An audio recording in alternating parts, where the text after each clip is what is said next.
दिल्ली की मुख्यमंत्री रेखा गुप्ता ने सुल्तानपुरी में डीडीए फ्लैट्स का निरीक्षण किया। इस दौरान उन्होंने 50,000 फ्लैट्स के जर्जर हालत को देखकर काफी दुख जताया और कहा कि दिल्ली को 10 लाख मकान की जल्द ही आवश्यकता है। मैं इस बात की अनाउंसमेंट करते हुए बहुत ही प्रसन्न हूं। दिल्ली विकास की राह पे लगातार आगे बढ़ रहा है। साथ ही साथ मुख्यमंत्री ने ये आश्वासन देते हुए कहा कि हम इस आवश्यकता को जल्द ही पूरा करेंगे। उन्होंने इसके साथ ही पिछली आम आदमी पार्टी की सरकार पर निशाना साधते हुए कहा कि 2011 में सुल्तानपुरी में गरीबों और झुग्गी वालों के लिए अरबों रुपए के बजट से फ्लैट बनाए जाने की बात कही गई थी, लेकिन तत्कालीन सरकारों की लापरवाही और बदनीयती के कारण ये फ्लैट गरीबों को नहीं दिए गए। इससे पहले कभी भी कोई भी फाइल डिजिटली नहीं जाती थी।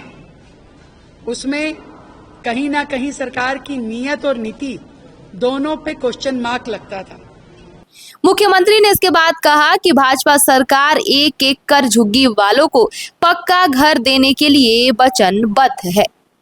मीडिया से बातचीत में मुख्यमंत्री ने कहा कि हमारी सरकार दिल्ली में ये काम कराने के लिए प्रतिबद्ध है। प्रधानमंत्री नरेंद्र मोदी के विजन और उनके हर गरीब को घर मिलेगा के वादे के तहत हम लगातार काम और प्रयास में अग्रसर हो रहे हैं।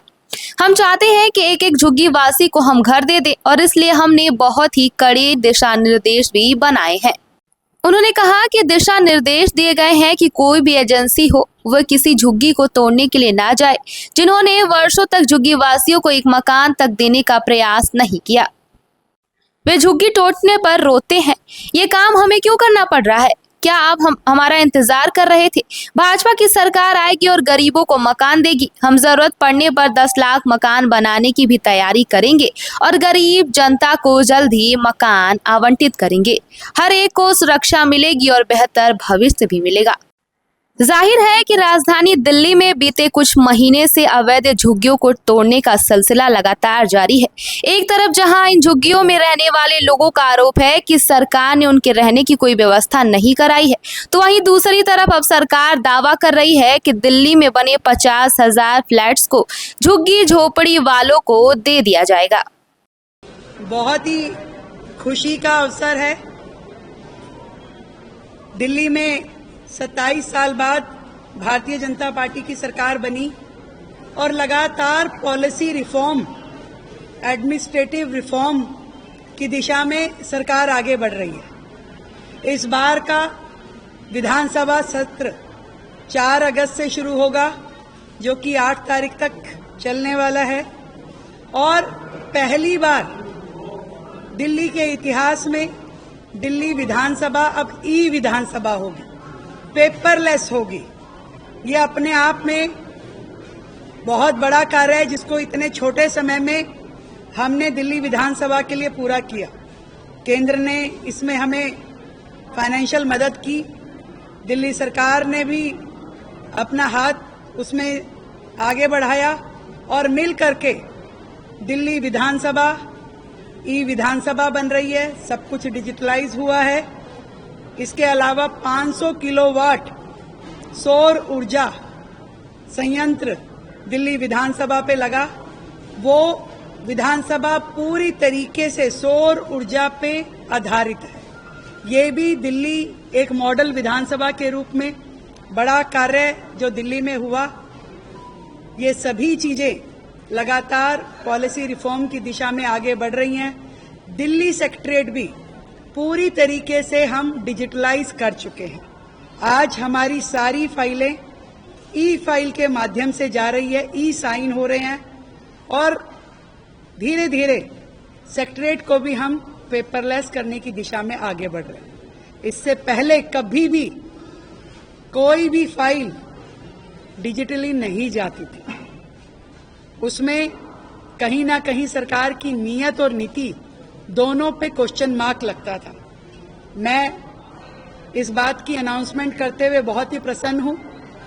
दिल्ली विकास की राह पे लगातार आगे बढ़ रहा है। दिल्ली में नीतिगत परिवर्तन भी हो रहे हैं और टेक्नोलॉजी का भी उपयोग हो रहा है। छोटे से छोटे चीज हो, गड्ढे जल भराव से लेकर के बड़े से बड़े नीतिगत फैसले जो हमने 24/7 एस्टेब्लिशमेंट दिल्ली में काम कर पाएंगी अपनी शॉप्स एंड एस्टेब्लिशमेंट एक्ट में हमने इसमें जोड़ा। महिलाएं अब 9 बजे के बाद भी काम कर पाएंगी, वो हमने इसमें जोड़ा। और लगातार दिल्ली में परिवर्तन, पॉजिटिव परिवर्तन चल रहा है। बहुत खुशी है मुझे, आज माननीय विधायकों के साथ बैठ करके पूरी चर्चा की गई और दिल्ली विधानसभा के इस सत्र में एजुकेशन बिल लेके आया जाएगा, जो कि चर्चा के लिए पूरी तरह से पटल पे रखा जाएगा। धन्यवाद। इस वक्त मेरी मौजूदगी राजधानी दिल्ली के सुल्तानपुरी में पढ़ने वाले ड्यूसिप के ईडब्ल्यूएस हाउसेज जो है वहां पर है। ये कॉम्प्लेक्स आप देख सकते हैं अंदर से। ये डीडीए के फ्लैट्स है जो एक वक्त पर झुग्गी वासियों को आवंटित किए जाने थे। कांग्रेस से लेके आम आदमी पार्टी से भाजपा तक का सफर तय किया है इन इमारतों ने। अब ये इमारतों के हालात आप देख सकते हैं। ये 5 मंजिला इमारत है जिसमें पूरी तरह से ये इमारतें जर्जर हो चुकी है। अभी दिल्ली की मुख्यमंत्री रेखा गुप्ता व ड्यूसिप के अधिकारी जो है राज्य मंत्री आशीष सूद जी यहाँ पर आए थे। उसके बाद इस डीडीए फ्लैट का पूरी तरह से निरीक्षण किया गया है। यदि बताते चलूँ तो ये जो फ्लैट्स है इनको आवंटित 2011 में करना था आम आदमी पार्टी सरकार के द्वारा। 2007 में ये टेंडर पास किया गया था कि जो आसपास की झुग्गियों जो पड़ने वाली है इस क्षेत्र के आसपास की, उन लोगों को ये घर अलॉट किए जाए। 2007 में टेंडर पास हुआ, 2011 में ये बिल्डिंग जो है तैयार हुई। 1060 इसमें फ्लैट है और 5 खंडों में विभाजित ये पूरी तरह से आप देख सकते हैं फ्लैट्स हैं यहाँ पर। और इसके साथ साथ 1060 फ्लैट है इसके अंदर जो आसपास की झुग्गी वाले लोगों को मिलना था, लेकिन वे अभी तक किसी झुग्गी वालों को नहीं मिल पाया। 2011 से लेके 2025 तक की यदि बात करके चले तो 15 साल के दरमियान ये जो बिल्डिंग है आज के टाइम पे पूरी तरह से जर्जर हो चुकी है। इसकी हालात यदि आप देखेंगे, खिड़की के ऊपर छज्जे और ये पूरी बिल्डिंग के अंदर आज दरारें आप देख सकते हैं।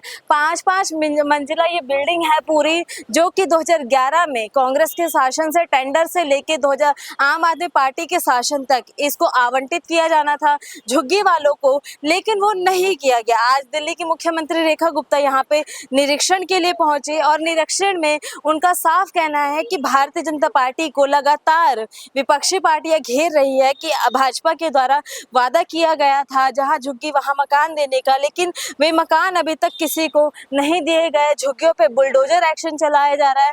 तो इसके ऊपर प्रतिक्रिया देते हुए दिल्ली की मुख्यमंत्री रेखा गुप्ता ने कहा कि जब आम आदमी पार्टी का शासन था, उनके पास जब ऐसे मकान थे, ऐसे फ्लैट्स थे, तो उनके द्वारा क्यों नहीं दिया गया गरीबों को, ये फ्लैट का आवंटन क्यों नहीं किया गया। उनका साफ कहना है कि आम आदमी पार्टी लगातार गरीबों को एक गरीबी की रेखा में ही रखना चाहती थी, दशा में ही रखना चाहती थी, इस वजह से इन फ्लैटों को नहीं दिया गया। और रेखा गुप्ता के साफ निर्देश है कि दिल्ली में कोई भी फ्लैट जो झुग्गियां है वो बिना फ्लैट के आवंटन के नहीं आगे दी जाएगी। अब देखने की बात ये रहेगी कि निरीक्षण यहाँ पे हो गया है। अब भाजपा का साफ कहना है कि इनको रेनोवेशन की भी ज़रूरत है इन फ्लैटों को।